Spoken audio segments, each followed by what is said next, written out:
আমাদের বাংলাদেশ পুনরায় যে স্বাধীন হয়েছে তাদের মধ্যে যেটা পরিচিত আছে জুলাই যুদ্ধ নামে, সেটার কিন্তু টাকা বিতরণ হচ্ছে। এই যে আমার ছোট ভাই এটাতে অংশগ্রহণ করেছিলেন, তার এই যে 1 লক্ষ টাকার একটি চেক, টাকাটা দেখা যাচ্ছে ক্লিয়ার, 1 লক্ষ টাকা চেক। এই যে তার হচ্ছে কার্ড,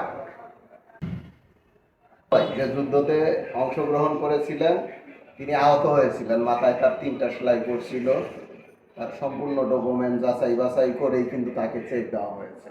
তো আমরা আমাদের ছোট ভাইয়ের এই বাংলাদেশ যে পুনরায় স্বাধীন হয়েছে এটার যে তিনি অংশগ্রহণ করেছিলেন তার অনুভূতিটা কি, আসলে এই টাকাগুলো হাতে পেয়ে তার অনুভূতিটা কি, আসলে টাকাটা কিন্তু এখানে ডাজ নট ম্যাটার, টাকাটা বড় বিষয় না।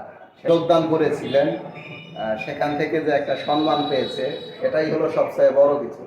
তোমার এই জায়গায় অংশগ্রহণ করে এই উপহারটি পেয়ে তোমার অনুভূতিটা কি? আসলে টাকাটা বিষয় না, বিষয় হচ্ছে দেশের জনগণ এবং দেশের ভবিষ্যৎ।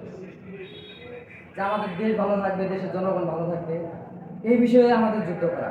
আসলে আমরা টাকার জন্য যুদ্ধ করিনি, যুদ্ধ করছি এবং কি অনেকজনের শহীদ হয়েছি, আহত হয়েছি। কিংবা যারা শহীদ হয়েছে, হ্যাঁ, তাদের প্রতি আমাদের শ্রদ্ধা থাকবে।